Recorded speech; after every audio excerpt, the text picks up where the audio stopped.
To explore his story, we'll be pulling on both canon and Legends material to show his entire story for the first time on YouTube. Let's start, shall we? As you wish. Chapter 1. The Clone. It was 33 BBY, and the galaxy was yet to learn of the upcoming plot to split the galaxy in half. Tensions were rising between the Republic and those who sought to separate themselves from the status quo. However, Jedi Master Sifo-Dyas had already foreseen the turmoil that was to come, only for his visions to fall on deaf ears. To that end, he, with the help of his good friend Count Dooku, secretly commissioned the creation of a clone army to serve as the Republic's fighting force in the war that was to come. The Jedi Master secretly approached the Kaminoans, expert cloners who lived in a system just outside the known galaxy. Unbeknownst to Sifo-Dyas, Dooku had already aligned himself with the Sith, becoming Darth Tyrannus. The Sith secretly took control of the cloning project, with Dooku killing his old friend shortly after the events of the invasion of Naboo in 32 BBY. Soon after, Tyrannus spearheaded the creation of the clone army, contacting Jango Fett, the best bounty hunter in the galaxy. Jango was the perfect specimen to serve as the template for the clones. He was trained in the Mandalorian martial ways. As history showed, the Jedi always struggled against the Mandalorians because of their strong armor and unique arsenal of weapons. Above all, Jango was an expert marksman and an adept unarmed fighter, making him the most suitable candidate to serve as the basis of a grand clone army. However, on top of the hefty price tag he requested, Jango also had one more demand from Tyrannus and the Kaminoans. He wanted an unaltered clone of himself.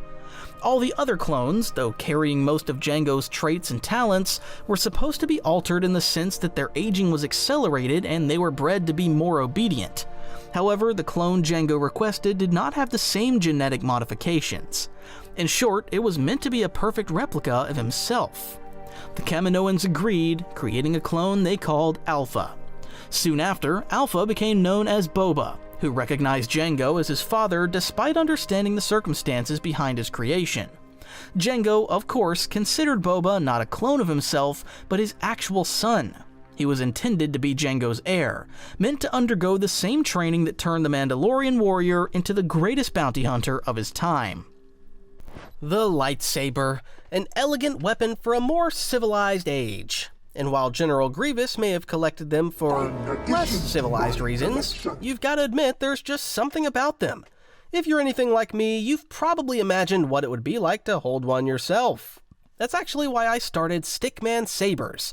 The goal was simple: make lightsabers that look amazing, being literally one-to-one replicas of the ones seen on screen, but are also built to handle real use, so you can duel without stressing about damaging them every time things get intense.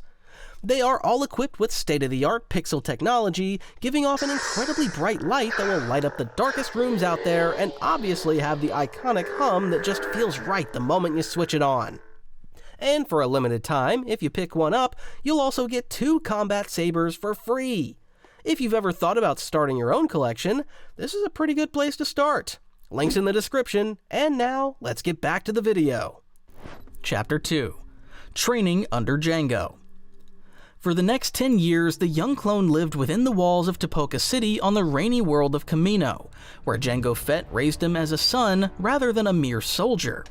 Boba spent his entire childhood learning the ways of a fighter, becoming proficient with blasters and mastering the complex controls of the Slave One starship under the watchful eye of his father.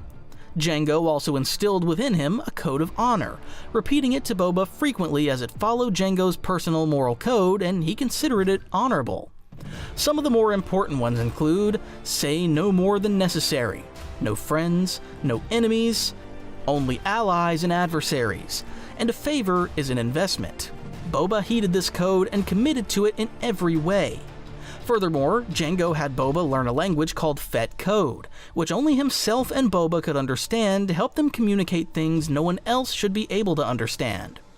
While the millions of other clones trained in massive battalions for a war they did not yet understand, Boba received a more personal education that focused on survival and martial arts. He often watched from the high landing platforms as Jango departed for dangerous assignments across the stars, dreaming of the day he would finally join the hunt and prove his worth as the heir to the Fett name.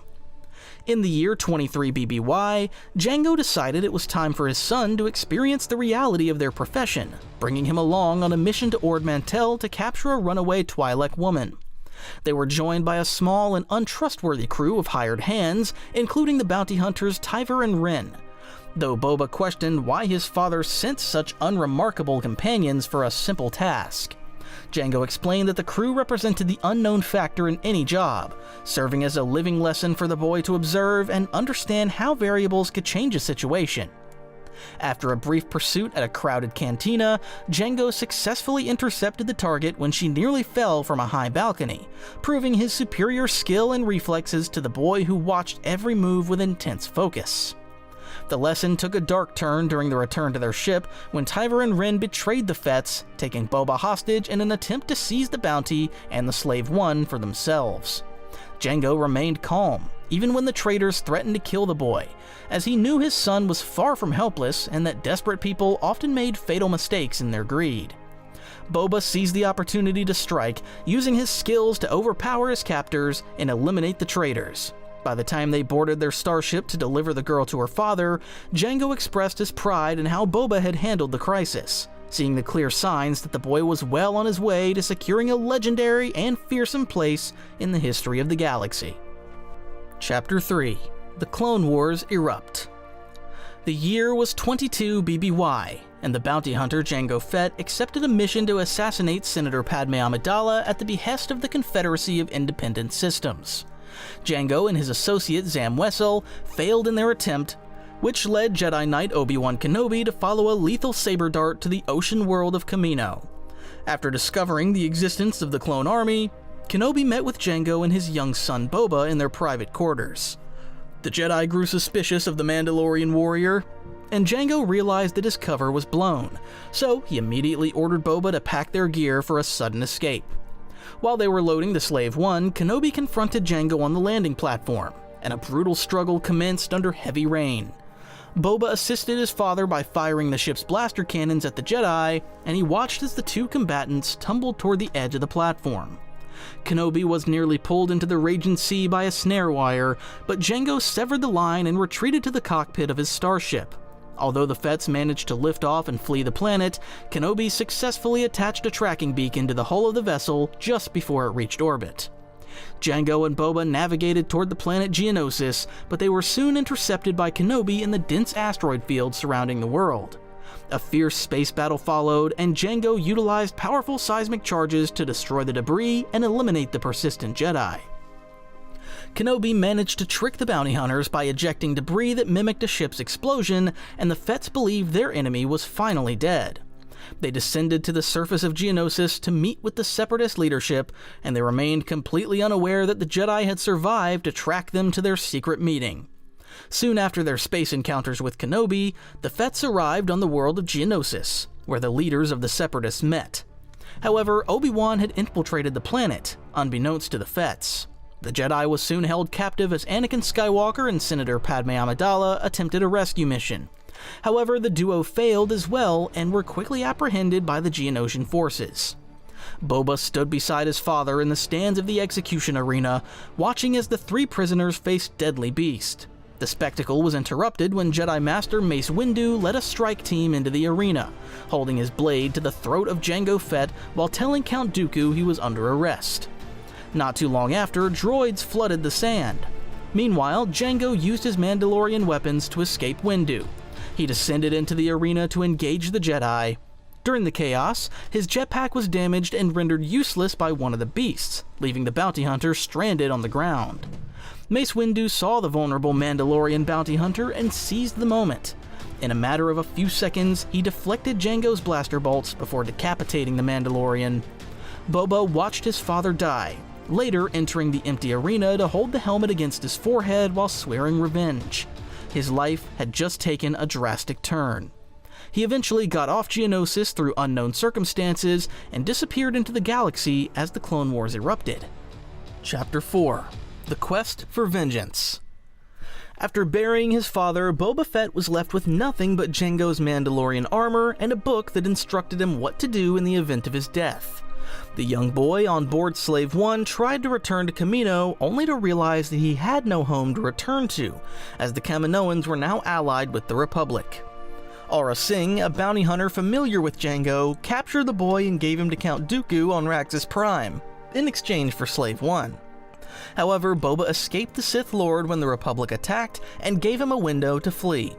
Shortly after, he found himself captured by clone troopers, who gave him to an orphanage on Bespin. But Singh broke Fett out in order to gain access to Jango's bank account. Not too long after, Singh served as one of the young boy's first mentors in the world of bounty hunting, not for the money, but for revenge. He had his eyes on the man who took everything from him, Jedi Master Mace Windu. Seeking to avenge his father, the boy joined forces with the ruthless Aura Singh, the reptilian Bosk, and Castus to orchestrate a plot to eliminate the Jedi once and for all. Boba adopted the alias of Lucky and infiltrated the Clone Youth Brigade, which allowed him to board the Venator-class Star Destroyer known as the Endurance, where Windu was currently stationed alongside Anakin Skywalker. While the boy displayed remarkable marksmanship during training exercises, his true purpose remained hidden beneath his youthful appearance, as he waited for the perfect moment to strike. Vowing to avenge his father's death, he infiltrated a Republic cruiser to plant a hidden bomb. The device failed to kill the Jedi, and it forced Boba to sabotage the main reactor and crash the ship on Vancor. He then rigged his father's helmet with explosives, which nearly buried Windu and Anakin Skywalker under the wreckage. The failure led Aura Singh to take hostages and even execute Commander Pons, making Boba feel remorse for the violence he caused. Eventually, Plo Koon captured the young clone on Florum, where the pirate Honda Onaka chastised Fett and gave the boy a lecture on honor, something he was yet to learn at his young age. Following his capture, Boba was transported to a high-security prison on Coruscant, where he confronted Mace Windu and expressed his remorse for the collateral damage, though he maintained his vow never to forgive the Jedi Order. Even behind bars, the young clone found himself entangled in the schemes of others, as he participated in a staged riot alongside Cad Bane to help a disguised Obi-Wan Kenobi escape, which further cemented his path into the dangerous world of the galactic underworld. Chapter 5: Becoming a Bounty Hunter. After the events surrounding Obi-Wan Kenobi's covert mission, Boba Fett eventually found himself free from the confines of prison. He soon established a syndicate of bounty hunters known as Krait's Claw on the desert world of Tatooine. This group consisted of formidable warriors such as Bosk, Dengar, C-21 Highsinger, and Latz Razi, who all sought profit under the leadership of the young Mandalorian. Their path crossed with Asajj Ventress, a former Sith apprentice who had been discarded by Count Dooku after she killed one of their own members during a dispute. Ventress took the place of the fallen hunter, and the team departed for the planet Quartzite to fulfill a lucrative contract for Major Ragoso. The objective was to guard a mysterious chest aboard a high-speed underground tram, which was bound for the palace of the local ruler named Otua Blank. Because the atmospheric conditions of the planet prevented transport by air, the bounty hunters had to ensure the cargo reached its destination through a subterranean route that was plagued by dangerous raiders. As the tram raced through the darkness, the team faced a fierce onslaught from a group of raiders who sought to reclaim the cargo. During the chaotic struggle, the chest was overturned, and Boba discovered that their prize was actually a young woman named Pluma Sodi.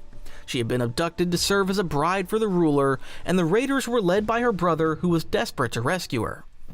While Boba remained focused on completing the mission and securing his payment, Ventress felt a rare moment of empathy for the captive girl because her own history of being taken from her home. The former Sith used the Force to subdue the young bounty hunter, and she secretly arranged for Pluma to be reunited with her family. Ventress then placed a bound and gagged Boba Fett inside the delivery chest, and she presented it to the unsuspecting Otua Blank to collect the reward. After the credits were secured, Ventress distributed the shares to the rest of the syndicate, and she left the planet while Fett remained trapped in the chest to face the ruler, telling the rest of the other bounty hunters that Boba would soon turn up. True enough, through some unknown circumstances, Fett escaped his predicament. Despite the lingering sting of his previous defeat at the hands of Asajj Ventress, Boba Fett continued to lead a prosperous syndicate of bounty hunters that spanned from the lower levels of Coruscant to the desert wastes of Tatooine. The shadow of the assassin remained a source of tension for his crew. yet the young Fett never allowed personal grudges to stall his business. During the twilight years of the Clone Wars, a disguised Jedi named Quinlan Vos tracked Boba down to a gritty tap cafe on level 1313. The Jedi Master was searching for Ventress, as he hoped to enlist her help in a desperate plot to eliminate Count Dooku. Boba provided the necessary intelligence, explaining that the former Sith apprentice was currently hunting a Volpi fugitive named Maregi. He directed the Jedi toward the moon of Pantora, providing the final link needed for an unlikely, bold partnership to form. After the difficult events surrounding Ventress, Fett found himself constantly on the run from those who sought to exploit his unique lineage, and he eventually managed to recover his father's ship, the Slave One, from the pirate Hondo Ohnaka. Along with the vessel, he secured the iconic armor of Jango Fett, which served as the only physical connection left to his father's legacy. With few places left to hide in a galaxy consumed by war, the young hunter eventually sought refuge with Jabba the Silligic Tior, the powerful Hutt crime lord who ruled over the desert world of Tatooine. Jabba welcomed the boy partly to repay an old favor, as Jango had once eliminated a rival named Gardulla the Hutt many years prior. While he stayed in the palace, Boba formed a rare bond with a cook named Gabora and his daughter Igaba, whom the boy had saved upon his arrival. To show their gratitude, the two friends worked in secret to resize Jango's heavy armor, ensuring it would fit the smaller frame of the aspiring bounty hunter. The first true test of skills came when Jabba assigned him the bounty of Gilramos Libkath, a task that was also given to the terrifying mercenary known as Dirge. Boba held a distinct advantage because he already knew the location of his target, as Libkath was the master of the child thieves who had previously stolen Boba's own helmet. Lacking a ship or weapons of his own, the boy returned to Gabora, who provided him with a jetpack and directions to cross the vast Dune Sea. Realizing that a jetpack alone would not carry him all the way to Mos Espa, Boba stowed away on a cargo barge and eventually navigated the crowded streets of the city. Boba Fett outmaneuvered Dirge, cornered his target Libkath inside a ruined starship, and claimed a trophy of his success, just as a fuel cell ignited to consume the vessel and his quarry in a final explosion. Not long after his success, Boba was sent into the desert to hunt a betrayer named Jordvar, a Noghri assassin who refused to return to the palace peacefully. Boba ended the assassin's life but became trapped in a fierce sandstorm, forcing him to take shelter in the dead man's lair while the elements raged outside. He eventually returned to Jabba with the hands of the target as proof, receiving a ring as his reward before being sent on his first major off-world assignment. The mission took him to the planet Zagobah, where he was tasked with capturing the Techno-Union foreman Wat Tambor amidst a massive battle between the Republic and the Separatists. Boba successfully infiltrated the fortress of Mazarian, but his progress was halted by the terrifying General Grievous. Realizing he was no match for the droid commander, Boba faked his own death by exposing himself to the deadly Zabar fungus, which allowed him to be carried away by droids before he woke up and made his daring escape. As he fled the planet in the Slave One, Boba found himself engaged in a dogfight with the former Sith assassin Asajj Ventress, who nearly destroyed his ship before Anakin Skywalker intervened. The young Jedi Knight drove off the attacker and helped Boba land on a nearby moon, where the two shared a brief moment of cooperation to repair the damaged vessel. During this time, Boba decided to repaint his father's armor with a green color scheme, finally making the gear his own rather than just a relic of the past. Then, as he was making a name for himself as a young bounty hunter, Boba started working under Cad Bane, looking up to the legendary bounty hunter as a mentor, just as Jango was also one of Bane's mentors. Cad Bane still owed a favor to the late Jango Fett, thus agreeing to lecture Boba. Despite training Boba, Bane had no fondness for him and subjected him to harsh, even abusive treatment. He instilled in Boba a ruthless philosophy, teaching him to look out only for himself and view anything else as a liability. Bane's ruthlessness eventually collided with Boba's code of honor, leading to a duel with Fett and Bane. The duel ended in a stalemate, with both of the combatants shooting each other at the same time. However, Boba's Mandalorian helmet protected him, although having a blast dent henceforth, while Bane was mortally injured from the blast to his head. After surviving the duel with Cad Bane, Boba went back to working alone, still intent on killing the man who decapitated his father. To avoid being arrested by the Jedi for violating military airspace, Boba claimed he possessed vital information regarding the identity of Darth Tyrannus, which he used as leverage to gain access to the Supreme Chancellor on Coruscant. His true goal was to get close to Mace Windu, but their eventual duel in the Chancellor's chambers ended in a stalemate when Palpatine himself intervened. The Chancellor revealed that he already knew the secrets Boba carried and paid the boy for his silence, recognizing that they shared a common enemy in the Jedi Order. By the time the Clone Wars reached their conclusion, Boba Fett had reached the age of 13, marking his transition into adulthood and his official emergence as a full-fledged bounty hunter. Chapter 6: The Early Imperial Era. For many years, the reputation of Fett grew along the ranks of bounty hunters and deadly assassins, while he continued to acquire several sets of Mandalorian armor to suit his specific needs. One such set belonged to Jaster Muriel, who was once the mentor of his father, and Boba wore it as he honed the skills that made him the most feared man in the galaxy. During this era, he found employment with the vicious Grand Inquisitor Malorum, who sent him to remote worlds like Paulus Massa and Naboo to search for clues regarding the late Padme Amidala. Fett worked alongside the bounty hunter Darren, tracking elusive Jedi to the planet Balassa, where they suppressed a rebellion against the Empire. At the Red Twins, he even engaged in combat against the fugitive Jedi Obi-Wan Kenobi and Ferrus Olin, though the encounter resulted in his ship, the Slave One, crash landing within a nearby nebula. Before the year 16 BBY arrived, Fett attempted to find a sense of normalcy by marrying a Kifar bounty hunter named Sentus Vel, and the couple soon welcomed a daughter named Aelin into the galaxy. Fett took on the alias of Jaster Muriel to serve as a journeyman protector on the world of Conquered Dawn. But this peaceful life was cut short, for he eventually killed a superior officer who had committed a crime against his wife. This act of vengeance led to his imprisonment and eventual exile, causing a bitter divorce that severed all ties with his family. Having failed as a family man, he returned to the bounty hunting trade, while his daughter Aelin grew to hate him so much that she spent her entire life hunting him. Decades later, Boba and Sentus met once more during a deadly trap involving old family photographs. He defeated his enemies and allowed her to keep the pictures, admitting much later that the emotional wounds from his past never truly healed. Then, around 10 BBY, Boba Fett joined a group of hunters to infiltrate a sanctuary on Corellia for the Mourner's Whale Syndicate. The team included the cyborg Baylord Valance, the Nautolan Nakano Lash, the human Tongor, and the Trandoshan Bosk, who all fought through their guards in Coronet City. The mission turned the disaster when Lash unexpectedly killed their client Camus, which forced the hunters to flee from the Syndicate. In the chaos, Fett attempted to execute Lash for her betrayal, but Valance intervened to protect his mentor. This caused Fett to miss his mark and kill Tongor, leading to a frantic escape as the Unbroken clan closed in. This failure tarnished the reputation of the bounty hunter, fueling a resentment for Lash and creating a lasting rift between Fett and Bosk. A year later, Fett traveled to the planet Kobo to collect a bounty on Cage Vanda, who had just been defeated by the Jedi Cal Kestis. As Fett descended from the sky, Vanda tried to manipulate him by offering the Jedi as a secondary prize. The hunter ignored the proposal and revealed his holopuck, showing that Vanda was his only objective. A tense standoff followed, ending when Vanda fired a shot that Fett neutralized by blasting the weapon from her hand. While Kestis used the Force to dispose of the thermal detonator, Fett restrained Vanda and prepared to depart.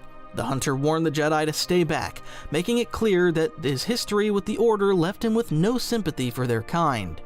With his business finished, Fett took Vanda into custody and left the world, hoping he would never encounter the Jedi Knight again. Chapter 7: Working for the Empire. In the middle years of the Imperial era, Boba Fett found himself serving the interests of the Galactic Empire, under the dark command of Darth Vader. He returned to the rainy world of Kamino, leading a special detachment of the 501st Legion to crush a rebellion of rogue clones. Because he had spent his youth within the walls of Tapoka City, he possessed the intimate knowledge required to dismantle the uprising, and he destroyed the cloning facilities to prevent future threats. He secured a sample of his father's DNA for the Empire, before departing for the desert sands of Tatooine to pursue a new mark. Rumors swirled during this era that Fett was actually Jaster Muriel, who was the former mentor of Jango Fett, but Boba allowed these stories to persist because they masked his true identity, and added to his growing legend. Then, during his time working for Jabba the Hutt, Fett first encountered a young smuggler named Han Solo on the planet Jubilar.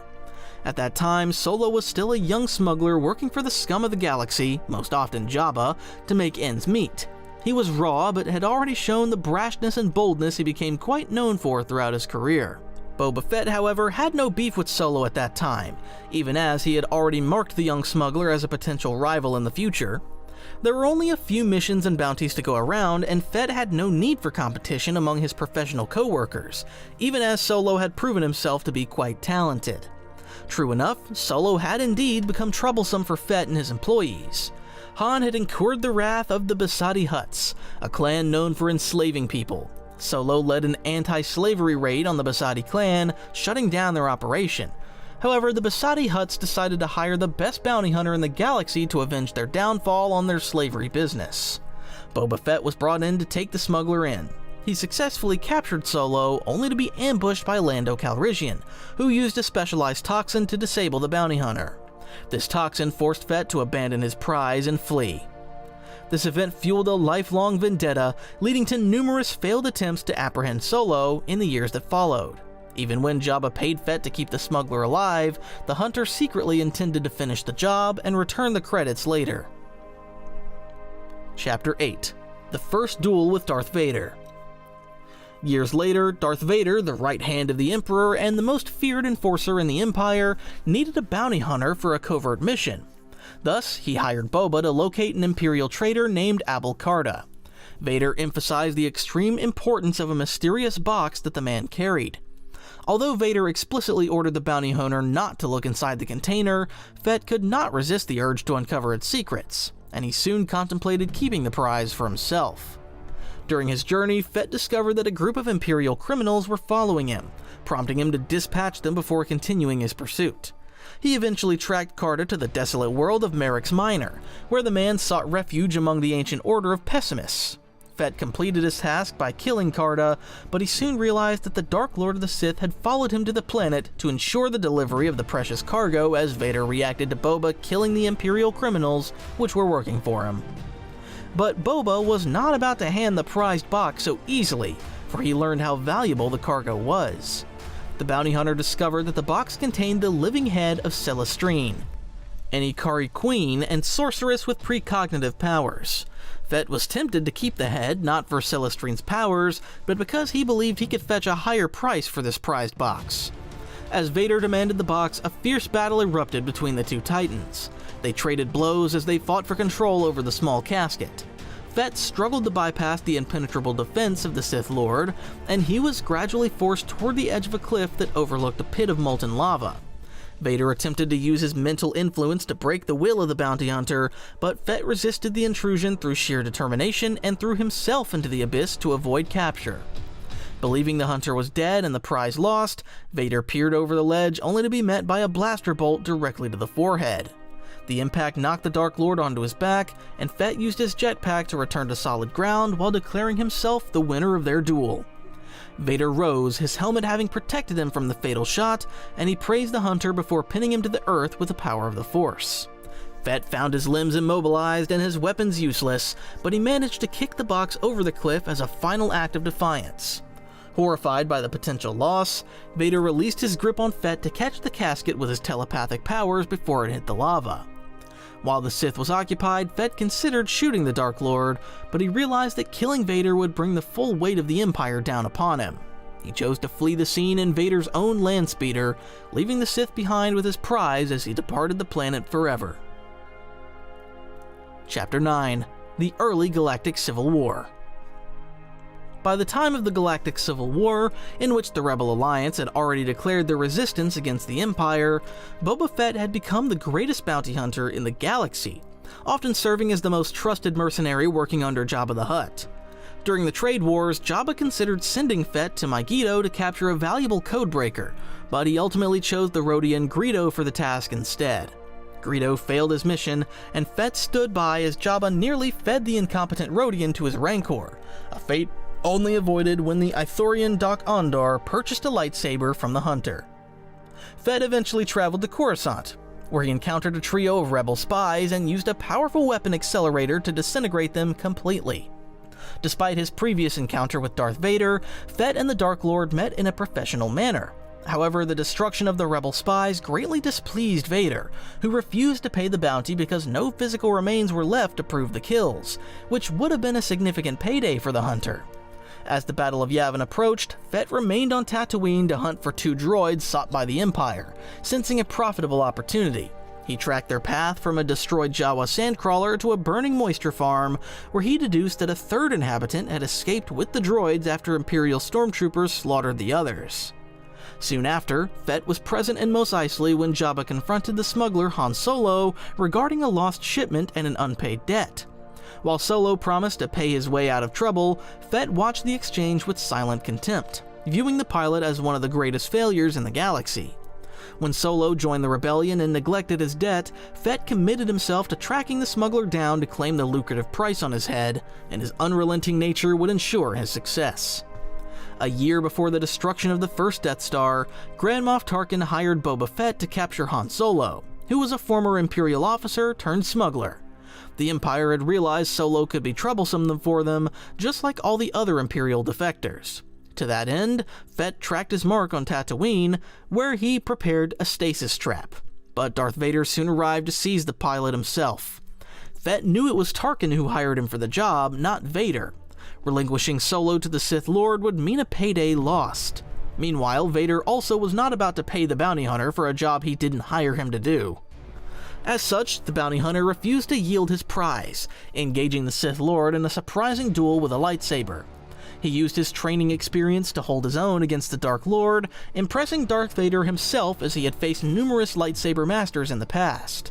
Fett, despite not having any formal training with a lightsaber, managed to survive his duel with Vader. However, the duel was cut short when Solo escaped. This encounter with Vader was once again left with an inconclusive result. Yet Boba Fett earned the Dark Lord's respect as the two eventually started working together in a more professional capacity. Chapter 10: The Search for the Mysterious Rebel Pilot. It was not too long after this last meeting with Vader that Boba found himself within Jabba the Hutt's palace, when the Dark Lord arrived to negotiate for raw resources to bolster the Imperial military.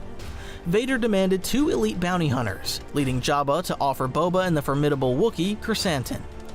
Later that day, the hunters met the Sith Lord in the desert, where Vader stood amidst the carnage of a slaughtered Tusken camp, and provided them with their targets.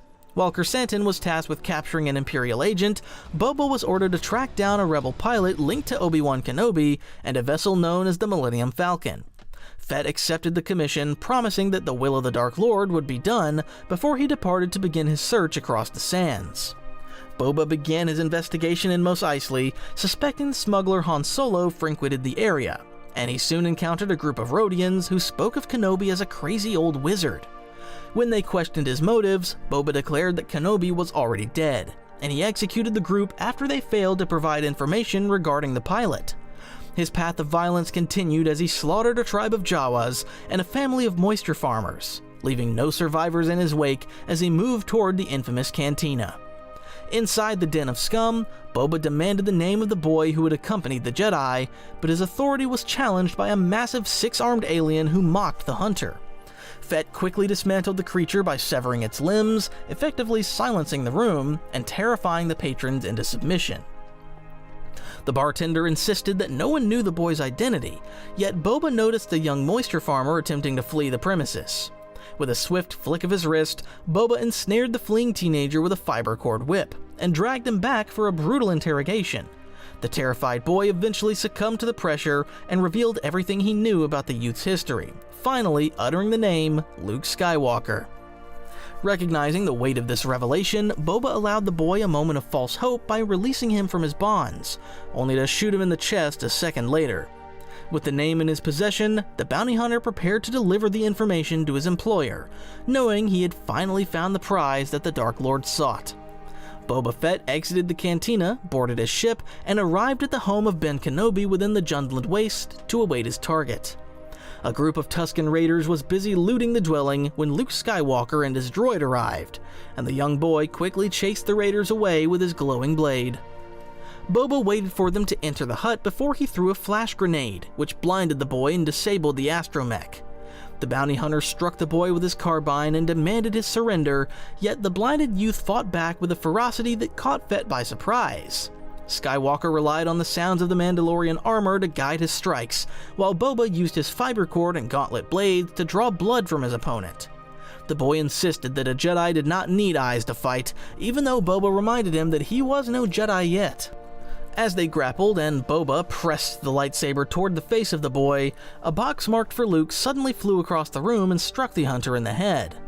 The blow knocked Boba unconscious, which allowed the young rebel to escape, prompting Fett to return to Vader empty-handed, yet with valuable information.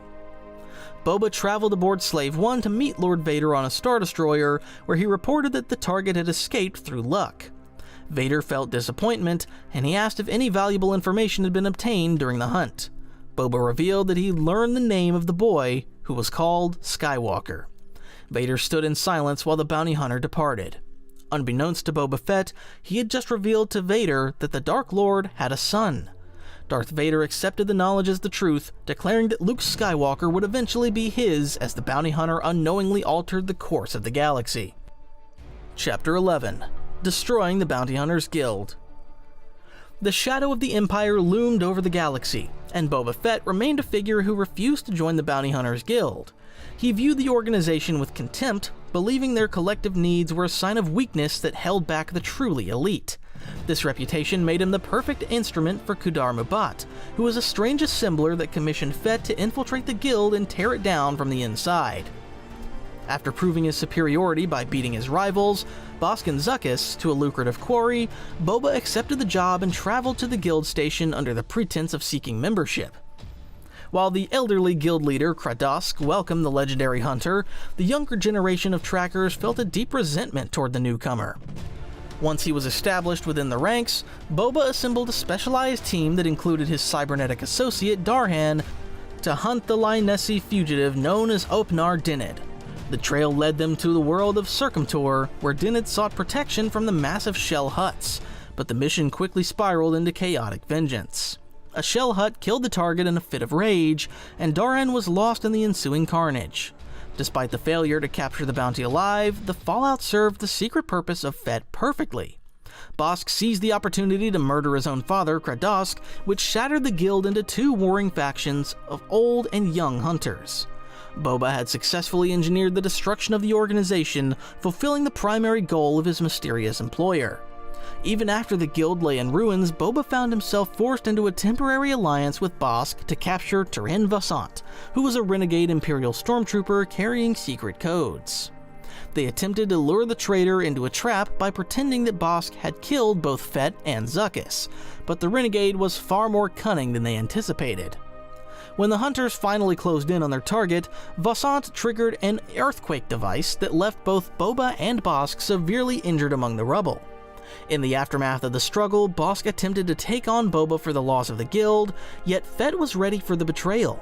With the brief assistance of Zuckuss, Boba turned the tables on his rivals and escaped aboard the Slave One, leaving them behind as he prepared to deliver his prisoner. The journey to deliver Vasant led Boba to the web of Kudar Mubat, while being pursued by Imperial remnants who sought to reclaim their codes. In a daring maneuver to bypass his attackers, Boba slammed his starship into the web of his employer, causing grievous wounds to the arachnid alien.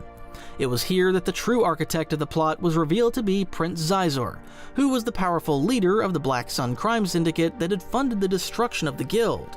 Though Xizor eventually paid the bounty for the Imperial prisoner, Boba discovered that a rogue subsystem named Balance Sheet had embezzled half of his credits to cover administrative expenses. For that, Boba vowed to take revenge on those who dared to cheat him. Chapter 12. Different Bounty Hunting Missions. Not long after his war with the Bounty Hunters Guild, Boba Fett tracked the notorious criminal Cornelius Evazan to the planet Necropolis, where the bounty hunter also encountered Zack and Tash Aranda for the first time. The mission required Fett to fight through a multitude of reanimated corpses that Evazan had created through his twisted medical experiments, but Fett eventually succeeded in killing the criminal to complete his objective. 1 month after the events on Necropolis, an Imperial officer named Aaron Harcourt hired Fett to locate a specific holo-recording of his wife Janelle, which was located within the wreckage of a ship called the Anya Karu. Fett recovered the item and returned to Harcourt to collect his payment, but the officer informed Fett that he could only provide half of the agreed salary. This decision proved fatal for the Imperial, as Fett immediately gunned down Harcourt in response to the breach of contract. Following these events, Fett took a contract from Lieutenant Trey's Manech to depose the Kyber monarchy on the planet Troska, which led to a significant conflict known as the Battle of Troska. Although Fett was successful in his mission to destabilize the government, he chose to leave King Nadas Kyber alive because the monarch offered him a bribe that was large enough to outweigh the original terms of the contract. In 1 ABY, Fett accepted a bounty from Darth Vader to capture Mammon Hul along with Zack and Tash Aranda, and he tracked his targets to the swamp world of Dagobah. While searching the marshes, a massive dragon snake attacked Fett and knocked him unconscious, which allowed a group of cannibalistic descendants of an old Republic survey team known as the Children to capture him. The Children stripped Fett of his essential gear and held him in a primitive cage, but Fett eventually convinced Zack Aranda to free him from captivity. Once he was released, Fett ordered a tactical retreat and followed Zack to a location where the boy had previously met the Jedi Master Yoda. During a brief encounter with Yoda, Fett fell into a dark cave that would later be used by Luke Skywalker, but his pursuit of the Arandas ended when Darth Vader contacted him with new orders. Vader instructed Fett to abandon the hunt for the Children and instead join a group of bounty hunters tasked with the capture of Han Solo. The hunt for Solo temporarily became a lower priority when an Imperial spy known as the Mole attempted to defect to the Rebel Alliance. Darth Vader hired Fett to bring the traitor back to the Empire, but the bounty hunter was foiled on the frozen world of Ota by the combined efforts of Luke Skywalker, Han Solo, and Leia Organa. Shortly after this failure, Ram Mok hired Fett to assassinate Kyle Katarn because the rebel was interfering with the secretive Dark Trooper project. Despite the prowess and experience of the bounty hunter, Katarn defeated Fett during a confrontation on Coruscant and went on to destroy the Imperial project. Fett later captured a criminal named Sumo and held him aboard the Slave One while traveling toward Coruscant. During the journey, Fett discovered a derelict ship called the Mingula floating in space and decided to explore it for potential loot. He chose to take Sumo with him as a guide instead of another prisoner named Chung the Abugan, because Chung was wanted alive and therefore too valuable to risk on a dangerous mission. Inside the freighter, Fett and Sumo found a casket belonging to Volpal, who was a relative of Emperor Palpatine, and they noticed strange drill holes on its surface caused by parasites known as Ubugan flesh borers. While they were in the cockpit of the Mingula, Sumo attempted to betray Fett by grabbing a blaster from a dead Xylurian crew member, but Fett reacted faster and shot the criminal in the shoulder. The force of the shot caused Sumo to fall onto a corpse, which triggered the flesh borers to emerge and consume him. The parasites were unable to bite through the Mandalorian armor worn by Fett, but they managed to enter the airlock of the Slave One. Fett used his flamethrower to incinerate the flesh borers, but the intense heat caused the power cells of the ship to reach dangerous levels, which forced Fett to escape through a waste chute. The Mingula exploded, and the Slave One automatically intercepted Fett in space so he could reboard. Fett rushed to the prisoner hold, fearing that Chung was dead, but he found that the Obugan had survived by eating the flesh borers as they entered his cell. Although Fett lost the bounty on Sumo, he managed to secure a royal amulet from the wreckage. The Empire next hired Fett to retrieve a valuable holocron created by Bail Organa that contained a list of secret Rebel Alliance bases. Fett located the device in the Alderaan system, but he found that a battle was already occurring between an Imperial fleet and a Rebel force led by Han Solo. Fett attempted to seize the holocron, but he was attacked by Renegade Squadron and sustained heavy damage to his ship, which forced him to retreat and mark the mission as a failure. To restore his reputation after these incidents, Fett traveled to the planet Vrissa, and destroyed the entire Imperial garrison to capture a target named Revo Zarin. Sometime later, Fett was approached in the palace of Jabba the Hutt by a spacer looking for work, and he directed the individual to find a criminal named Uf Wogo. This task led the spacer to various locations including Rory, Dantooine, and Yavin 4, where they eventually encountered the bounty hunter Dirge. After the spacer returned with proof of the mission, Fett rewarded them with credits and equipment before sending them to investigate the Death Watch bunker on Endor and a facility known as the Warren on Dantooine. Fett also utilized the spacer to track down and eliminate Dirge on the planet Naboo, as the rival hunter was becoming a nuisance to his operations. Following these smaller jobs, Fett turned his attention to the Emperor's Most Wanted list and targeted a Jedi Knight named Rachi Sitra. He tracked her to the Dathomir system and ambushed her shuttle, using a wrist rocket to disarm the Jedi before taking her into custody. Fett delivered Citra to an Imperial prison on Tatooine and collected his payment, but he refused to help the Imperials when a Rebel strike team arrived to rescue the prisoners because his contract was already complete. Then, in 2 ABY, Fett continued his work for Darth Vader by capturing a Twi'lek Rebel sympathizer in the Outer Rim, as the Empire believed she held information that would lead them to Luke Skywalker. However, Fett and the Sith Lord eventually decided to use a different method to lead the Jedi Knight to them. Chapter 13. The Hunt for Han Solo. It was 3 ABY and Fett arrived at the Star Dreadnought Executor. He stood among a group of other hunters including Dengar, Bossk, 4-LOM, Zuckuss, and IG-88B. Fett recognized his old partners Dengar and Bossk, but he did not immediately remember the names of the others. Darth Vader stood before them and he explained that they were to find the Millennium Falcon.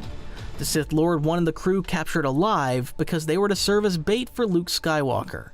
Vader looked specifically at Fett and he warned him that there were to be no disintegrations.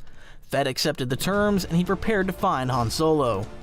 Fett spoke briefly with Dengar and Bossk in the hangar bay where they discussed the upcoming hunt. Dengar suggested that they work together to track the target, but Fett declined the offer because he wanted the full bounty for himself. Bossk made a remark about their old group known as Crate's Claw, but Fett remained focused on the credits. He took a 20-credit bet with Dengar and he correctly guessed that the target was indeed the Falcon. After the meeting, Fett programmed decoy coordinates into his ship because he wanted to confuse his rivals. He understood how Han Solo operated, and he believed the pilot would try to hide from the Imperial fleet rather than outrun it. Fett returned to the vicinity of the Star Destroyer Avenger, and he claimed his ship had a coolant leak to justify staying behind. While the Avenger prepared for a jump into hyperspace, a waste disposal worker named Carl Ashen checked on the Slave One. Ashen discovered that the Millennium Falcon was actually attached to the hull of the Star Destroyer, and he tried to negotiate a deal with Fett to split the reward. Fett pretended to agree, but he quickly knocked the man unconscious. He placed the worker into a stripped-down shuttle, and he ejected it from the ship to prevent any further interference. Fett remained hidden, and he watched the hull of the Star Destroyer to confirm his suspicions. The Star Destroyer eventually prepared to dump its refuse before entering hyperspace. Fett saw the Millennium Falcon detach from the conning tower, and he watched it float away with the garbage. He kept his ship silent, and he blended in with the debris to avoid detection by the crew of the Falcon. Once the Imperial fleet departed, the Falcon began its journey toward the Bespin system. Fett followed the ship at a safe distance, and he ensured that the crew remained unaware of his presence. He was determined to claim the prize, and he planned to deliver Han Solo to both the Empire and Jabba the Hutt. Fett followed the Millennium Falcon to the Bespin system, and he arrived at Cloud City before the rebels. Darth Vader and the bounty hunter used this time to coerce Lando Calrissian into assisting with a trap. While he waited, Fett secured his ship at the east platform and destroyed the droid IG-88, who also attempted to capture Solo. Fett also visited a gambling spot called the Azure Den before the trap was sprung. Vader intended to freeze Han Solo in carbonite to test if the process was safe for Luke Skywalker. Fett expressed concern for the survival of the smuggler because Jabba the Hutt wanted the prisoner alive. Vader assured the bounty hunter that the Empire would compensate him if Solo died during the procedure. The group went to the freezing chamber, and the Empire prepared for the machinery. Chewbacca attacked the stormtroopers, and Fett raised his rifle to kill the Wookiee. Vader pushed the weapon down, and Solo calmed his friend before he was lowered into the pit. When the platform rose, Solo was encased in carbonite. Lando Calrissian confirmed that the prisoner was in perfect hibernation. Vader turned the smuggler over to the bounty hunter, and Fett acknowledged the transfer with a nod. Fett escorted the carbonite block to his ship with a detail of guards. He sensed the presence of Luke Skywalker and continued to walk as if he were unaware. Fett waited at the end of the corridor and fired shots to pin Skywalker down, which delayed the Jedi and allowed the Empire to secure the other prisoners. This maneuver led Skywalker into a trap where Vader waited. Lando, who had been double-crossed by the Empire, changed his allegiance. He eventually freed Leia and Chewbacca, and they attempted to stop Fett at the landing platform. Fett reached his ship and ordered the guards to load the cargo into the hold. The bounty hunter launched the Slave One and departed just as the rebels arrived. The rebels escaped on the Millennium Falcon, and Chewbacca scolded Lando for allowing the bounty hunter to leave. Lando explained that they were fortunate to have survived the meeting, and they could not attack the ship without killing Solo. The group understood that Fett was heading for Tatooine to deliver his prize to Jabba the Hutt. Leia then informed Skywalker that their friend was gone, and the Jedi apprentice insisted that they follow him. However, the rebels realized they needed a plan to recover the smuggler from the notorious crime lord. Chapter 14. The War of the Bounty Hunters erupts. Boba Fett traveled toward the desert world of Tatooine carrying the frozen smuggler, Han Solo, within his cargo hold.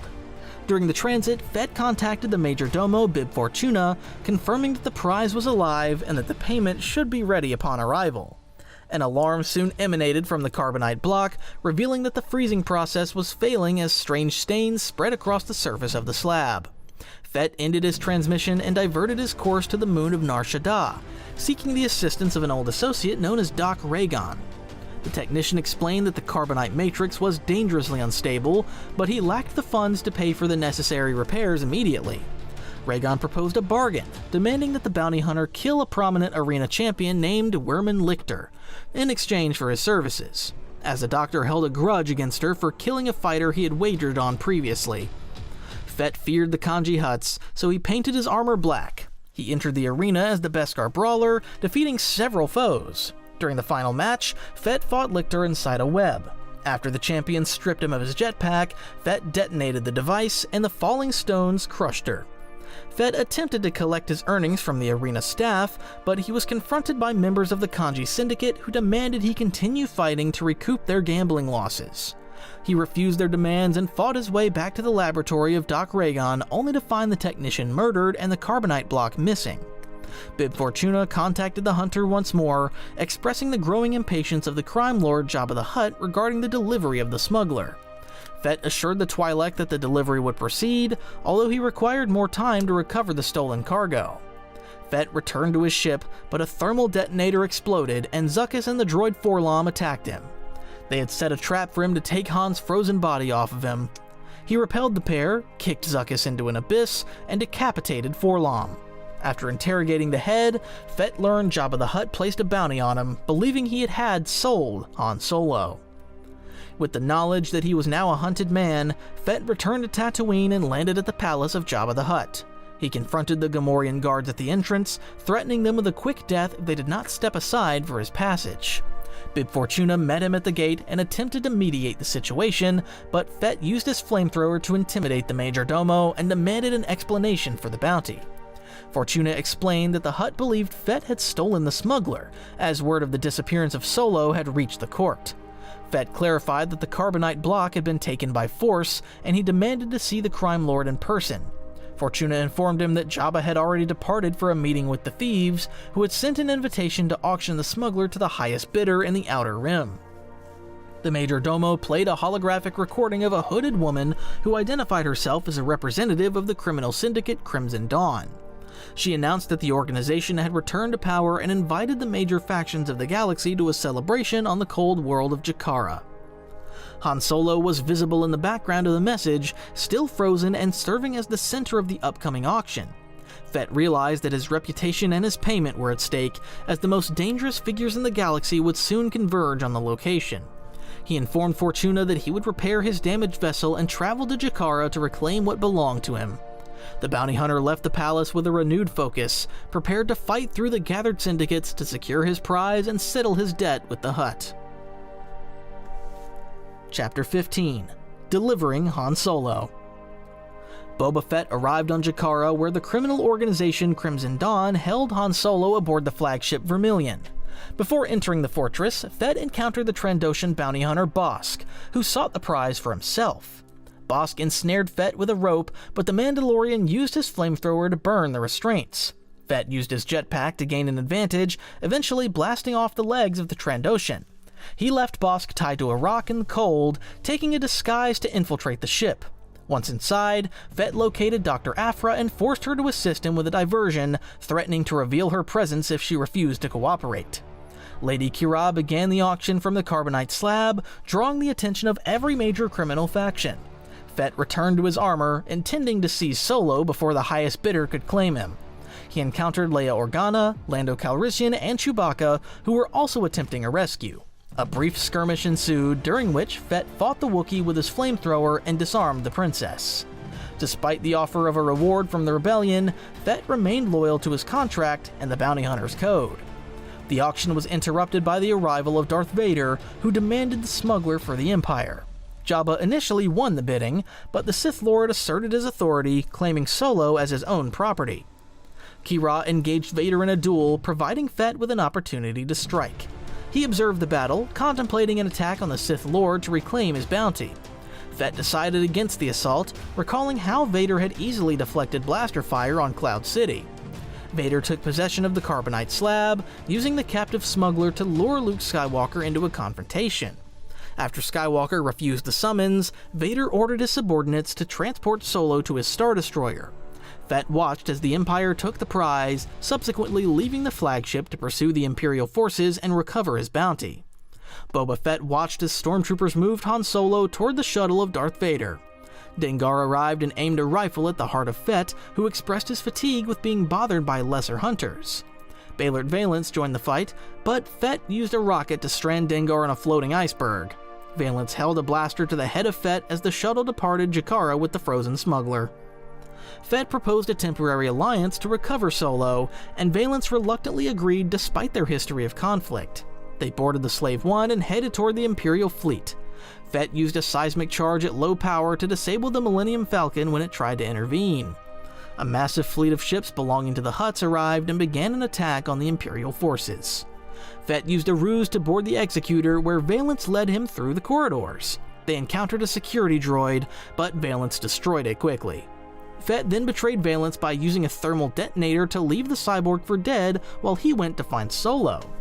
Fett reached the chamber where Solo was held, but he found Princess Leia and her companions already there. A blast from a Hutt ship tore a hole in the hull, and the carbonite slab was sucked into the vacuum of space. Fett used his jetpack to chase the bounty down to the surface of the planet. He recovered Solo from the water and placed the prize back inside his ship. The bounty hunter traveled to Tatooine and defeated another version of the droid IG-88 before finally arriving at the palace of Jabba the Hutt. Jabba noted that the bounty on the head of Fett was gone, and he explained that the Sith had destroyed the Hutt Council. Fett ignored the politics and demanded his payment for the delivery of the smuggler. The Hutt eventually agreed to pay the bounty hunter, concluding Boba Fett's long journey to deliver the most famous target in the galaxy. Chapter 16: Boba Fett's Apparent Death. Even after the trouble he went through to deliver Han Solo to Jabba the Hutt, Boba Fett continued working for the gangster as it was the best way for him to make steady money. In the meantime, however, Luke Skywalker, Leia Organa, Chewbacca, and Lando Calrissian were not about to give up after failing to secure Han Solo in their previous encounter with the legendary bounty hunter. The rebels had developed a plan to rescue Solo from Jabba's palace, beginning with the fake capture of Skywalker and Chewbacca. Meanwhile, Organa infiltrated Jabba's palace as the bounty hunter Bosch. Calrissian then posed as a guard, as the rebels believed their plan was working. Leia successfully reached Solo's whereabouts, freeing him from the carbonite freezing. The smuggler emerged temporarily blind as a result of the freezing process, making it difficult for the rebels to make a quick getaway. As such, Organa got captured by Jabba's men, forcing her to become a slave girl for Jabba. Meanwhile, after Skywalker defeated Jabba's pet Rancor, he and the others were once again captured, prompting Jabba to take them to the Great Pit of Carkoon to be fed to a massive sarlacc, a creature that lived inside the pit. Sarlacc fed anything unlucky enough to end up in its pit, digesting its prey inside its belly for thousands of years as its enzymes kept them alive the entire time to endure the slow digestive process. Luke and his allies were sentenced to endure this fate. Boba and Jabba's entourage made the journey to the sarlacc as they were about to feed the rebels to the creature. At the Great Pit of Carkoon, the rebels launched an attack against the guards of Jabba the Hutt. During the fight, Leia Organa killed Jabba by strangling him with a chain. Boba Fett attempted to stop Luke Skywalker, but the Jedi used his lightsaber to destroy the blaster of the bounty hunter. In the chaos, a blinded Han Solo accidentally struck Fett's jetpack with a staff. The impact caused the jetpack to ignite, sending the hunter into the side of the sail barge. Boba then fell into the Great Pit, where the sarlacc waited to consume him. The legendary bounty hunter had become a meal for the sarlacc, prompting everyone who either saw or heard this event to believe that Boba Fett had died right then and there. Meanwhile, the successful rebels escaped Tatooine to continue their fight against the Empire. However, Fett survived the encounter with the Sarlacc as the creature's slow digestive process could not kill a warrior clad in Mandalorian Beskar armor.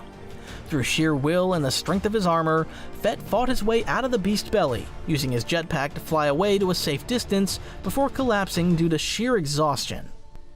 Chapter 17. Post-Endor. After escaping the Sarlacc, an unconscious Boba Fett was found by a group of Jawas, believing him to be a droid.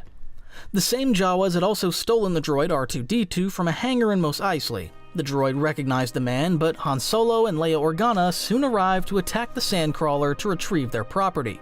Fett regained consciousness for the first time since his fall, yet he suffered from a loss of memory that prevented him from knowing his own identity. Meanwhile, the Sandcrawler became damaged during the rescue attempt and began to roll toward the Great Pit of Carkoon where the Sarlacc waited. While the Jawas were distracted by an attack from Tusken Raiders, Solo encountered the confused Fett and attempted to help him escape the doomed vehicle. However, the sound of Leia shouting the name of Han Solo triggered the memory of the hunter.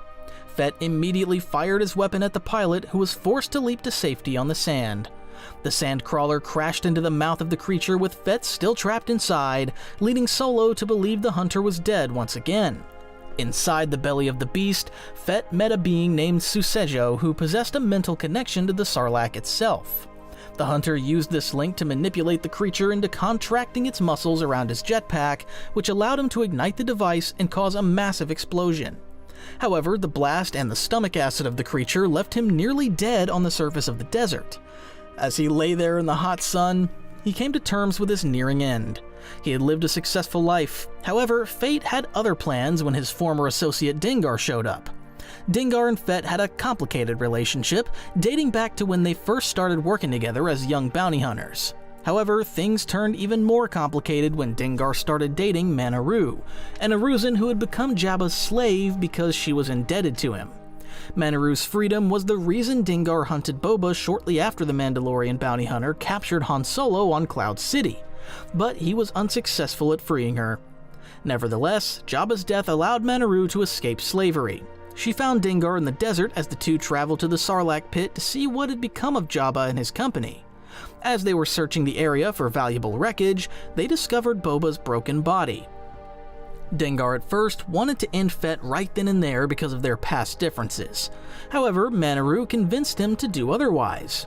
Dengar decided to help his old colleague and nursed him back to health.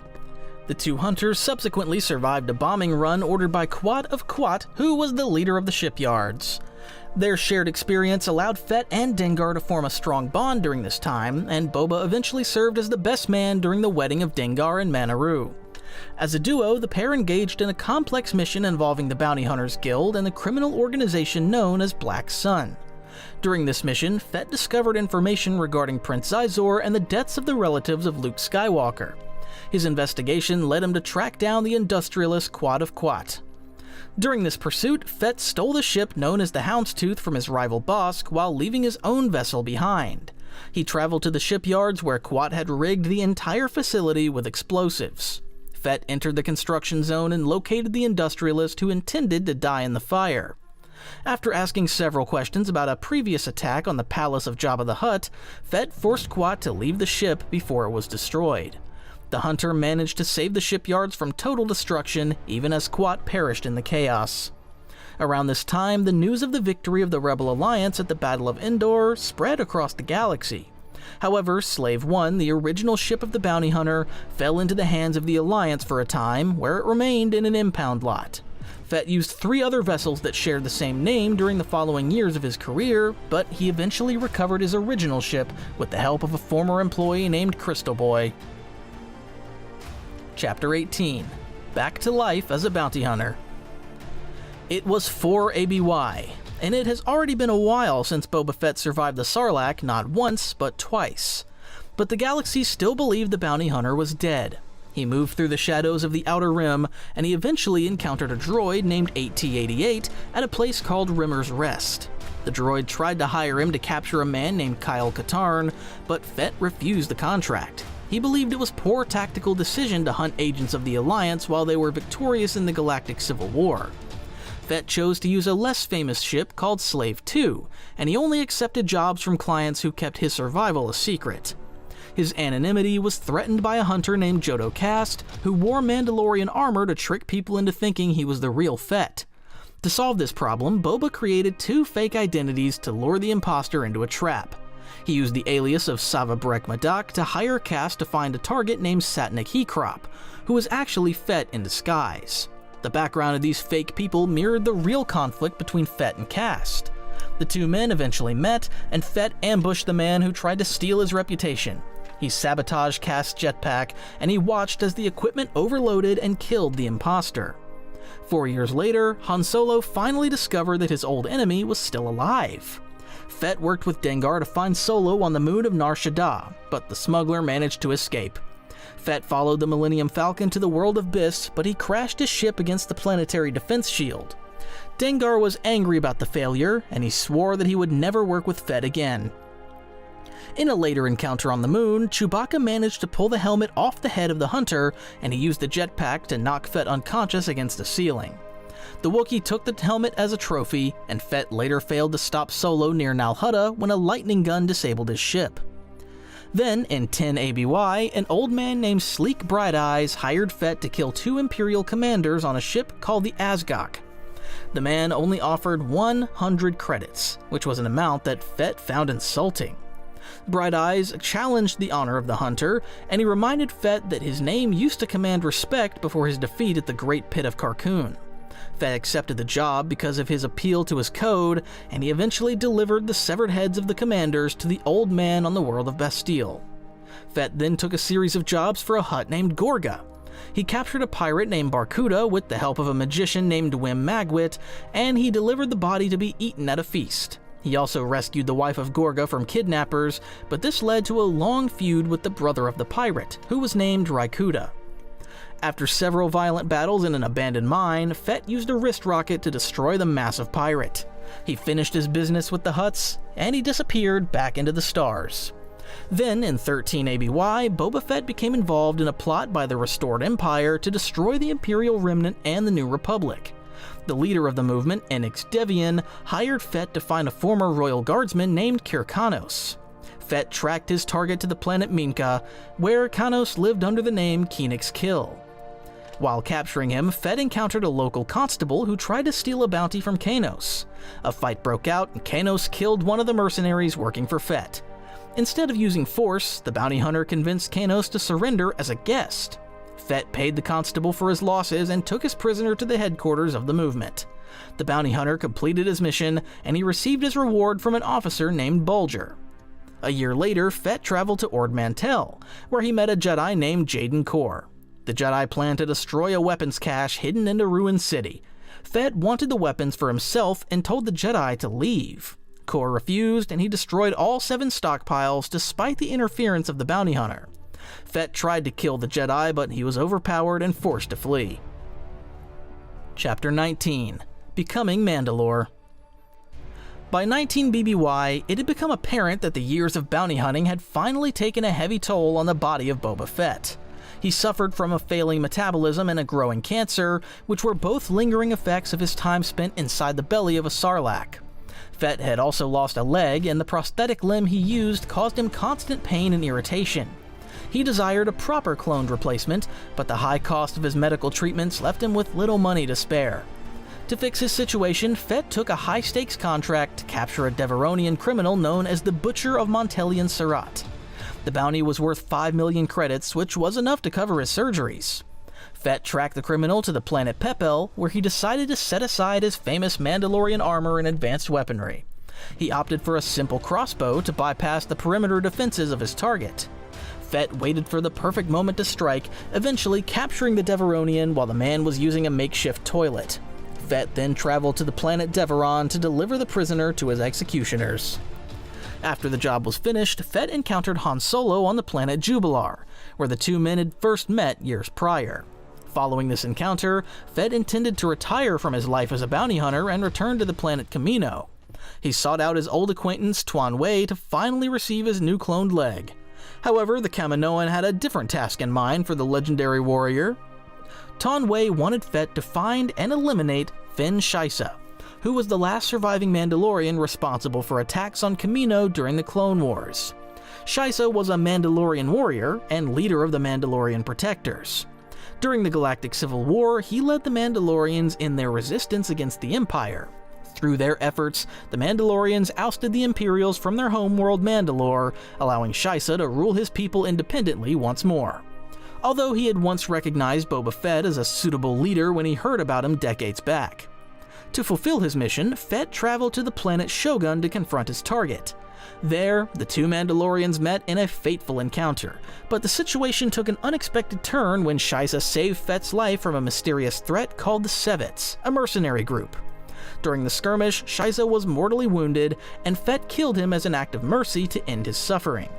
However, before Shisa's death, the Mandalorian leader understood his people still needed a leader. The Mandalorian culture needed to survive past his death. Without a leader, Shisa feared the Mandalorians would once more fade into obscurity. As such, he asked Boba Fett with his dying breath to take up the mantle of Mandalore and to become the new leader of the Mandalorians, ensuring the survival of their culture and people. He believed Fett was the most suitable Mandalorian for the job. In the year 23 ABY, Fett honored the dying wishes of his peer and became the new leader of the Mandalorians. He took the title of Mandalore and assumed command of the Mandalorian Protectors, which effectively ended his career as a bounty hunter after 45 years of service. During this time, his daughter Aelin Vel began to pose as her father to build her own reputation. She wore a set of Mandalorian armor and used the name of Fett to secure jobs, which caused confusion regarding the identity of the man behind the mask. However, there was a much larger concern than a daughter posing as her father. Boba Fett's time as Mandalore was going to be tested by a threat much more dangerous than the Empire. It was the biggest test of Fett's leadership abilities shortly after assuming leadership over the Mandalorians. Chapter 20: The Yuuzhan Vong War. On 24 ABY, Boba Fett received a message from an individual named Nam Anor. The meeting took place in the Mandalorian capital of Kel Dabe, where Anor used the name Udellan to hide his true identity from the public. He provided Fett with coordinates for a secret rendezvous, leading the Mandalorian leader and a select group of his troops to a massive alien warship. Once they were aboard the vessel, Fett ordered his lieutenant, Goran Bivine, to collect biological samples while Fett used his helmet to scan the alien technology. Anor explained the vision of his people for the galaxy, and he showed the Mandalorians how they treated captives through a biological enslavement of a Twi'lek prisoner.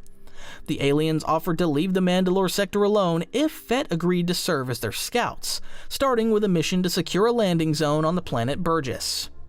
Fett and his fleet arrived on Burgess and successfully captured the local spaceport. During the assault, the Mandalorians secretly passed intelligence to a Republic pilot, hoping to maintain their cover while helping the defenders. Not too long after, the Yuuzhan Vong, a new race of aliens from a region far beyond the known galaxy, invaded the New Republic, prompting a new war to be fought. The Mandalorians later participated in the Battle of New Hulga, where Fett saved the life of a Jedi named Kubariat. A Mandalorian warrior named Brika Jaban died during the conflict, and Fett used her sacrifice to secure future cooperation from the Jedi. Kubariat worked with New Republic intelligence to confirm that the Mandalorians would continue to act as mercenaries for the Vong while serving as spies for the Republic. Fett also agreed to provide his best commandos to train local militias on Raxus Prime, ensuring that other worlds could resist the alien threat through a brutal training regimen. In the year 28 ABY, Fett accepted a contract from Admiral Dalla as the war continued to devastate the galaxy. By the final year of the conflict, the deception ended when the Yuuzhan Vong launched a direct attack on the planet Mandalore itself. Fett led his warriors in several major engagements across the Outer Rim territories to push back the invaders. He piloted a ship, Slave One, alongside a group of Protectors and Gladiator fighters to assist his old rival Han Solo at Kalula Station. The Mandalorians eventually helped liberate several occupied worlds, including Ord Mantell, Tholatin, and Gindine, as they fought to clear the galaxy of the extragalactic threat and reclaim their honor. Chapter 21: The Second Civil War. Long after the end of the Yuuzhan Vong War, Boba Fett was in his 70s, yet he continued to lead the Mandalorians and work as a bounty hunter. He kept a private residence on the world of Taris, where he lived without his armor to avoid drawing attention. This was the first time in his adult life that he walked in public without his face hidden behind a T-shaped visor. Feeling the effects of his mortality, Fett traveled to Kamino to meet with a doctor named Belouin. He felt his body failing and suspected he was dying. The doctor confirmed that Fett suffered from clone degeneration and had only a few years left to live. Fett also spoke with the Prime Minister about the scientist Kosai, who held the data Fett needed to survive. Fett decided he had 3 goals to complete. He wanted to find his daughter, Aelin Vel, find a new Mandalore to lead the people, and discover a way to cheat death. Fett eventually met his granddaughter, Mirta Gev, who was the daughter of Aelin Vel. Through her, Fett managed to reconcile with his family and seek forgiveness for abandoning his wife many decades prior. Mirta told him about a healthy Mandalorian who looked just like him and claimed to have fought at the Battle of Geonosis. Fett realized this man was a clone who used the data of Kosai to stop the aging process. He learned the man was named Skirata and wore great armor with leather gloves. Fett then worked alongside his old rival Han Solo as a civil war broke out within the Galactic Alliance. It turned out that Aelin Vel had been hunting the Solo family because of a bounty, but she was captured and tortured to death by Jacen Solo, the fallen son of Han and Leia. This act caused Fett to develop a deep hatred for the young man. Eventually, Boba Fett realized that Jacen was becoming a Sith, just as Darth Vader had before him.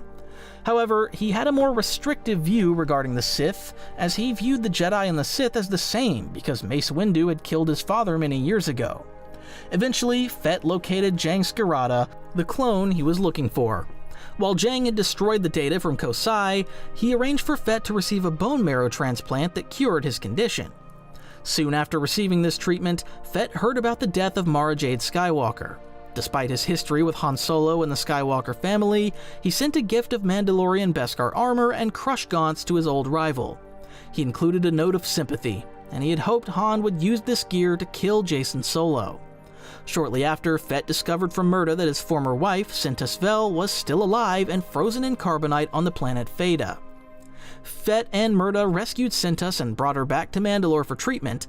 Meanwhile, Jaina Solo, Han's daughter, arrived on the planet seeking training from Fett so she could defeat her brother in combat. In exchange for training, Jaina brought a former Jedi named Gotab, who had become a Mandalorian, to help heal Sentus from the blindness and memory loss caused by the carbonite.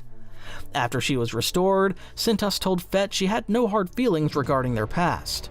Fett gave Sentus a pendant called the Heart of Fire, which contained his personal memories and the codes to his private bank accounts.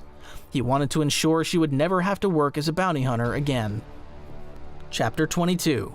Taking on an Apprentice. Jaina Solo's personal mission to seek Boba Fett for training was her top priority, as she believed learning the ways of the Mandalorians would help her defeat Jacen Solo, who had become Darth Caedus. Fett agreed to train her, but he promised to be a hard teacher who would show no mercy to the Jedi apprentice. During her first lesson, Fett began by dueling her with a lightsaber, but he eventually relaxed and started to discuss the strengths of her brother while other Mandalorians gathered to watch the session. When Jaina lowered her guard, Fett delivered a powerful punch to her stomach, which caught her by surprise and served as a lesson in never trusting an opponent during a conversation. She faced further defeats and challenges from the Mandalorian people, yet she stayed focused on her goal of stopping the Sith. During that time, Jaina lived on the farm of Goran Bavine, where she worked on mechanical tasks and menial chores to earn her place among the warriors. It was there that she met the granddaughter of Fett named Mirta Gev, and the two women eventually became comrades in arms. Fett eventually allowed Jaina to join him and his Mandalorian warriors on a mission to the planet Fondor. They were hired to support the fleet of Admiral Natasi Dala, who was fighting against the forces of the Galactic Alliance. During the mission, Grand Admiral Gilad Pellaeon was murdered by the Sith apprentice Tahiri Vela on the flagship named the Bloodfin. Fett and his Mandalorians boarded the ship to take control and deal with the Imperial Moffs who were helping Caedus. Meanwhile, Jaina and Mirta pursued Tahiri through the escape shafts of the vessel. During the pursuit, Mirta attacked the apprentice with a vibroblade and managed to wound her severely. However, Darth Caedus arrived and used the Force to choke Mirta until Jaina intervened to break his hold. Although the Mandalorians injured the Sith Lord, both he and Tahiri managed to escape the ship so they could regroup on Coruscant. After the battle ended, Jaina returned to the planet of Mandalore to continue her difficult training. Most of the Mandalorians had come to see her as a friend and ally, but Fett remained as ruthless and cold as he had been when they first met. He began to share his personal views with her, explaining that he saw very little difference between the Jedi and the Sith. Fett told Jaina that simply killing Caedus was not enough, as he wanted the young man to live a long life filled with torment for the chaos his family had caused. Fett also wanted to avoid becoming further entangled in the personal problems of the Solo and Skywalker families. About a month later, Fett watched as his granddaughter Murta Gev married a Mandalorian warrior named Gesso Raid. Meanwhile, Jaina continued her preparations, knowing that her training under the legendary bounty hunter was the only way she could hope to stop her brother from destroying the galaxy. Chapter 23: The End of Boba Fett's Final War. As Boba Fett continued training Jaina solo, the duo participated in a secret inspection of the asteroid station known as Nickel 1. They managed to seize control of the security cameras without alerting the local authorities. When the Imperial Remnant began its invasion of the Roche system, Jaina used these cameras to track the movement of her brother Darth Caedus. Although the Mandalorians and Jaina initially fought back against the oncoming Imperial forces, the battle for Roche eventually became too dangerous to sustain. Fett ordered a full evacuation, and he told Jaina that she had learned everything he could teach her about combat. He sent her back to the Jedi Order, and he made it clear that her final task was to confront her brother. Later, Darth Caedus moved his fleet to Nickel 1, and the Jedi launched an attack to stop him. Fett worked with his former enemy Luke Skywalker in order to sneak Jaina back into the station. While Jaina moved through the shadows, Fett sent a Mandalorian commando team led by Vatak Tar to assassinate the Imperial Moffs. This team included Fett's own granddaughter Murta Gev, who was eager to prove her worth to the Mandalorians. The commandos encountered Jaina inside the station, and they decided to join forces for a brief moment. However, the commandos attempted to use Jaina as a distraction to reach the Moffs in their meeting room. The Mandalorians killed several of the Imperial leaders, but their success ended when Darth Caedus intervened. The Sith Lord killed the commando team, and Jaina's attempt to kill her brother failed, though she did manage to sever his arm before she retreated. Boba Fett believed that Murta Gev had died, and he confronted Luke Skywalker and Jaina solo with great anger. He blamed Jaina for the death of his granddaughter, but Luke argued that Fett was responsible because he had tried to use the Jedi as a tool for his own goals. In reality, Murta was still alive, but remained a prisoner of Darth Caedus. The Sith Lord had broken her spine during the battle, and he kept her paralyzed while he interrogated her. During her captivity, the Imperial Remnant developed a deadly nanovirus that could be programmed to target specific bloodlines. Caedus took a sample of Murta's blood, allowing the scientists to engineer a virus designed to kill anyone with the Fett genome. The Imperials released this virus into the atmosphere of Mandalore. While Fett was not on the planet at the time, the infection meant that he and Murta could never return home. The war finally came to an end on the planet Shedu Mad, where Jaina solo succeeded in killing her brother in a duel. During this mission, Jaina rescued Murta Gev from her captors and returned her to the Mandalorians. Murta began to recover from her injuries with the help of Bacta treatments, but the threat of the nanovirus remained a heavy burden to the Mandalorians who were unable to return to their home world. After the conflict, Natasi Dala became the chief of state, but she was eventually imprisoned for her crimes. Fett led a rescue mission to break Dala out of her cell. Once Dala was safe, Fett demanded his payment for the rescue. He asked the former admiral to use her resources to create an antidote for the nanovirus, and Dala agreed to help him so that the Mandalorians could finally return to their home planet. Boba Fett's fate after this rescue remained unknown. However, it is safe to say that the clone-turned-bounty hunter-turned-Mandalore was finally able to rest in peace in the ancestral home of his people, where he likely died of old age. Originally bred to become the original Fett's backup, Boba made a name for himself, becoming a legendary figure in the galaxy not because he was a hero or a villain, but because he lived his life on his own terms. Oh, and again, for a limited time, every Stickman saber purchase comes with 2 additional combat sabers, so you're more than ready for your own duels. If that sounds like something you'd want to look into, the link's in the description.